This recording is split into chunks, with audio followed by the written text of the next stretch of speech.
রমলা তার বাবা সুদীপ বাবু, সৎ মা চামেলি দেবী এবং এক সৎ বোন সোহিনীর সাথে বসবাস করে। রমলা যখন ছোট ছিল তখন তার মা একটি গাড়ি দুর্ঘটনায় নিজের প্রাণ হারিয়ে ফেলে। তার মায়ের অভাব পূর্ণ করার জন্য সুদীপ বাবু চামেলিকে বিয়ে করে ঘরে নিয়ে আসে, কিন্তু সে কখনোই রমলাকে পছন্দ করত না। সে সবসময় নিজের মেয়েকে নিয়ে ব্যস্ত থাকে। রমলা সবসময় তার সৎ মা এবং বোনের খেয়াল রাখে, কিন্তু তারা রমলার সাথে চাকরের মতো ব্যবহার করে। একদিন, মা, আমার কলেজে একটা বড় পার্টি আছে, ওখানে সব সেলিব্রিটিরা আসবে। বিখ্যাত সিনেমার হিরো রাজও পার্টিতে আসবে। পার্টির থিম ইন্ডিয়ান ওয়্যার। আমার সব বন্ধুরা লেহেঙ্গা পরে পার্টিতে যাবে, কিন্তু আমার কাছে একটাও ভালো লেহেঙ্গা নেই। আমাকে প্লিজ একটা সুন্দর লেহেঙ্গা কিনে দাও। অবভিয়াসলি ডার্লিং, তুমি লেহেঙ্গা পরবে আর আমি তোমাকে লেহেঙ্গা কিনে দেব না, সেটা কি কখনো হতে পারে? আমি তোমাকে সব থেকে এক্সপেন্সিভ মনীষ মালহোত্রা স্টাইল লেহেঙ্গা কিনে দেব, ওকে? চামেলি দেবীর কথা শুনে সোহিনী খুব খুশি হয়ে যায়। রমলা ও সোহিনী একই কলেজে পড়াশোনা করে। চামেলি দেবী রমলাকে কখনোই সোহিনীর সঙ্গে এক কলেজে ভর্তি করতে চায়নি, কিন্তু সুদীপ বাবু তার দুই মেয়েকেই সমানভাবে ভালোবাসত। তাই সে তার দুই মেয়েকে শহরের সব থেকে নামকরা কলেজে ভর্তি করেছিল। সোহিনীর নতুন লেহেঙ্গা দেখে রমলারও সোহিনীর মতো নতুন লেহেঙ্গা কিনতে ইচ্ছা হয়। মা, আমাকেও একটা সুন্দর লেহেঙ্গা কিনে দাও। রোজ একটা সালোয়ার পরে কলেজে যেতে ভীষণ বোরিং লাগে। সবাই ভাবে যে আমার আর জামাই নেই। আর আমিও তো পার্টিতে যাব, আমিও বোনের সঙ্গে লেহেঙ্গা পরে পার্টিতে যাব, প্লিজ মা। কি, আমি তোকে লেহেঙ্গা কিনে দেব? তুই ভাবলি কি করে আমার বরের ইনকামের টাকা আমি তোর পেছনে নষ্ট করব? সব সময় ছোট বোনের উপর হিংসা করিস কেন? ওকে লেহেঙ্গা কিনে দেব বলে অমনি তোর লেহেঙ্গা কেনার ইচ্ছে হলো? তাই না তাই, অসভ্য মেয়ে একটা। আমাকে দেখতে কত সুন্দর, লেহেঙ্গা পরলে আমাকে আরো সুন্দর লাগবে। তোর গায়ের রং কালো, তোকে লেহেঙ্গা পরলে শেওড়া গাছের পেতনি মনে হবে। তার থেকে বরং তুই ছেঁড়া কাপড় পরে পার্টিতে যাস, তোকে ওটা পরেই ভালো লাগবে। হে হে হে হে। তাদের কথা শুনে রমলা খুব কষ্ট পায়। সুদীপ বাবু তার বউ এবং মেয়েদের কথা শুনতে পায়। সুদীপ বাবু তাদের কথা শুনতে পেয়ে বলে, তোমরা সবসময় রমলার সাথে এত খারাপ ব্যবহার করো কেন? মেয়েটা একটা লেহেঙ্গা কিনতে চেয়েছে বলে এত কথা শোনাচ্ছ কেন? একটা লেহেঙ্গা কিনে দিলে তোমার কি খুব ক্ষতি হয়ে যাবে? ওর নিজের মা হলে তুমি এমন করতে পারতে? ছাড়ো, তুমি না কিনে দিলে দিতে হবে না, আমি ওকে লেহেঙ্গা কিনে দেবো। মেয়ের উপর দরদ একেবারে উতলে উঠছে। আমি ওকে লেহেঙ্গা কিনে দেব না, আর তোমাকেও ওর পেছনে একটা টাকাও নষ্ট করতে দেব না। তুমি যদি ওকে লেহেঙ্গা কিনে দিয়েছো তাহলে আমার মরা মুখ দেখবে বলে দিলাম। সুদীপ বাবু তার দ্বিতীয় বউ ও ছোট মেয়েকে সবসময় রমলার সঙ্গে খারাপ ব্যবহার করতে বারণ করে, কিন্তু তারা সুদীপ বাবুর কথাকে উপেক্ষা করে দিত। চামেলি দেবী ও সোহিনী লেহেঙ্গা কিনতে যাওয়ার সময়, মা, আমরা তো শপিং করতে চলে যাচ্ছি। দেখবে ওই বদমাইশ মেয়েটা সোফায় আরাম করে বসে বসে বিটিএস আর্মির গান শুনবে। ফাঁকা বাড়ি পেয়ে যা ইচ্ছা তাই করবে। তাছাড়া আমাদের আলমারিতে অনেক দামি দামি গহনা আছে, যদি চুরি করে নেয় ওকে আমার কোনো বিশ্বাস নেই। ঠিক বলেছিস, কি করি বলতো? ওকে জব্দ করার একটা ফোন দিয়ে আটতেই হবে। লেহেঙ্গা পরার শখ হয়েছে মেয়ের, শখ একেবারে জানালা দিয়ে ভাগিয়ে দেব। আরে, আমাদের সাথে লেহেঙ্গা শপিং এ নিয়ে চলো, তাহলে ওর আরাম করা বেরিয়ে যাবে। আমাদের শপিং এর ব্যাগগুলো ওকে বইতে বলবো, তার থেকে ভারী ব্যাগগুলো ওই চাকরটা টেনে বাড়ি আনবে। তারা রমলাকে তাদের সঙ্গে লেহেঙ্গা শপিং এ নিয়ে চলে যায়। চামেলি দেবী ও সোহিনী একটা বড় লেহেঙ্গার শোরুমে ঢুকে যায়। তারা খুব সুন্দর সুন্দর লেহেঙ্গা দেখতে শুরু করে। রমলা দোকানের কোনায় চুপ করে দাঁড়িয়ে থাকে। তারও একটা খুব সুন্দর লেহেঙ্গা পছন্দ হয়, কিন্তু ভয়ে সে তার মা এবং বোনকে কিছুই বলতে পারে না। রমলা তার পছন্দের লেহেঙ্গাকে ঘুরে ঘুরে দেখতে থাকে। সেই দেখে দোকানদার খুবই রেগে যায়। এই মেয়ে, তুই আমার দোকানের লেহেঙ্গায় একদম হাত দিবি না। ইস, তোর জামা কাপড়ে কি নোংরা! দেখে তো মনে হচ্ছে যুগ যুগ ধরে একই জামা কাপড় পরে আছিস তুই। তুই জানিস এই লেহেঙ্গাটার দাম কত? 50,000 টাকা। জীবনে একসাথে 50,000 টাকা চোখে দেখেছিস কখনো? যা ভাগ আমার দোকান থেকে, ভাগ ভাগ। আমি তো লেহেঙ্গা কিনতে আসিনি দাদা, লেহেঙ্গাটা খুব সুন্দর, আমি একটু দেখছিলাম, আর আপনি আমাকে এত খারাপ খারাপ কথা শুনিয়ে দিলেন। দোকানে এত হই হট্টগোল শুনে চামেলি দেবী ও সোহিনী রমলার কাছে আসে।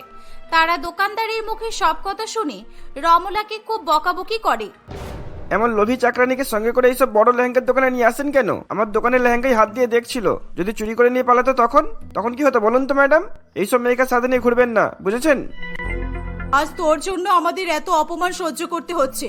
আমার লজ্জায় অপমানে গা জ্বলে যাচ্ছে। বদমাইশ মেয়ে, তোকে আমি আগেই বলেছিলাম যে লেহেঙ্গা তোকে কিনে দেব না, তবুও তুই লেহেঙ্গা দেখছিস।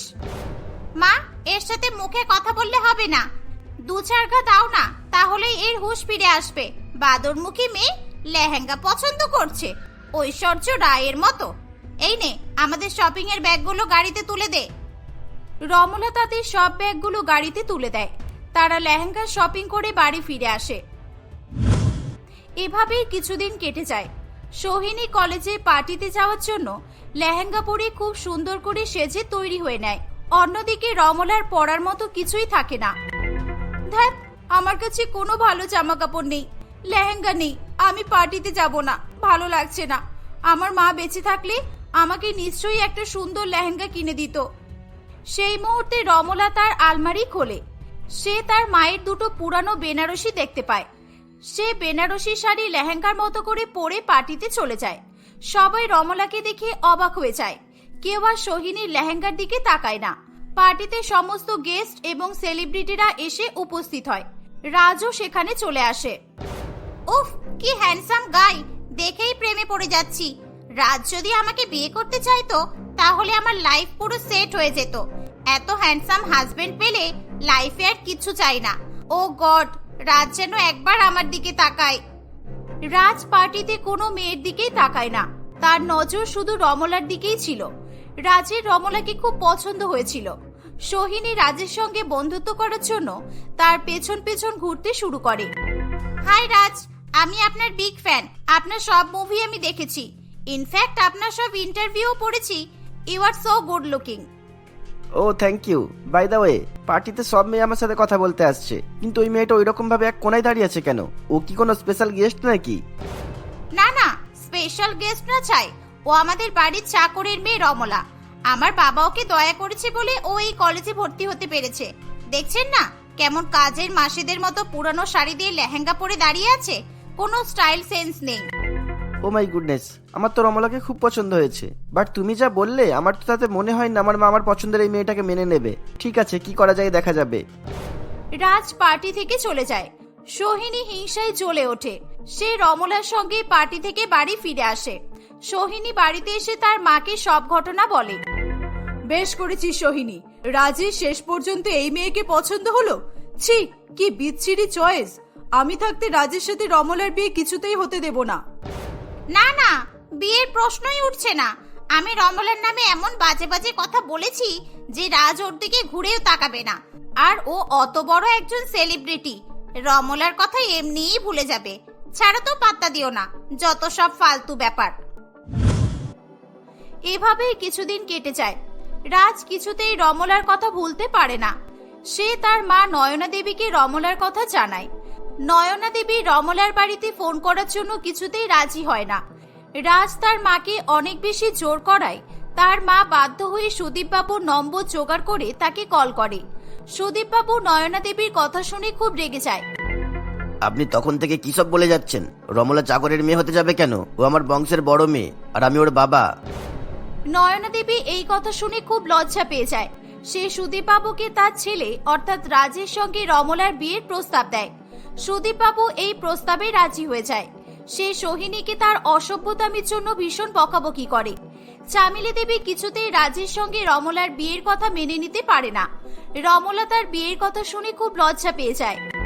মা, সামনেই তোর বিয়ে, আজকে আমার সাথে চল, আমি তোকে তোর পছন্দ মতো বিয়ের লেহেঙ্গা কিনে দেবো। তোর সৎ মায়ের জ্বালায় আমি তোকে সেদিন লেহেঙ্গা কিনে দিতে পারিনি, কিন্তু আজকে আমি কিনে দেবো তোকে। আমাকে আজ কেউ আটকাতে পারবে না।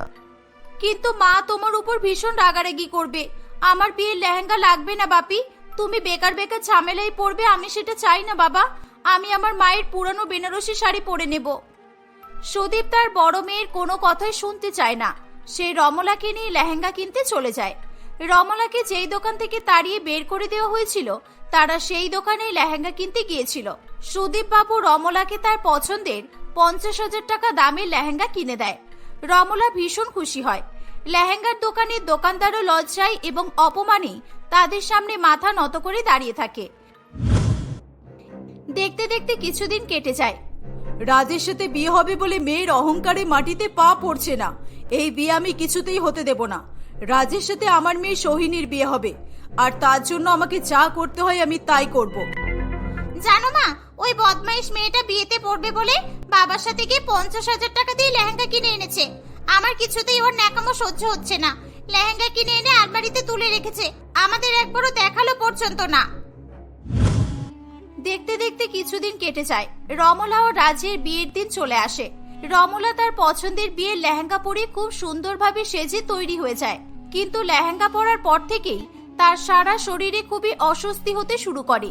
কিন্তু সে এই বিষয়ে কাউকেই কিছু জানায় না। রাজ তার পরিবারের সঙ্গে বরযাত্রী নিয়ে উপস্থিত হয়। তাদের বিয়ের অনুষ্ঠান শুরু হয়ে যায়। ঠিক সেই সময়, ওরে বাবা গো, আমার সারা শরীর খুব জ্বালা করছে, আমি এই লেহেঙ্গা পরে থাকতে পারবো না। উফ বাবা, আমাকে বাঁচাও, আমি মরে যাচ্ছি, আমার শরীর ভীষণ জ্বালা করছে। সকলে রমলার এই অবস্থা দেখে ভীষণ ভয় পেয়ে যায়। কিছুক্ষণের মধ্যে রমলার সারা শরীরে বড় বড় লাল ফোসকা পড়ে তার সর্বাঙ্গ ফুলে যায়। রমলাকে সকলে মিলে হসপিটালে অ্যাডমিট করে। বিয়ের একদিন আগে, সোহিনী, আমার এক বন্ধুর বরের কলকাতা শহরে একটা অ্যান্টিক অ্যানিমাল শপ আছে। ওই দোকানে খাঁচাই করে সাপ, কাঁকড়া, বিছা, বেজি আরো অনেক বিষধর অ্যানিমালস পুষে রাখা হয়।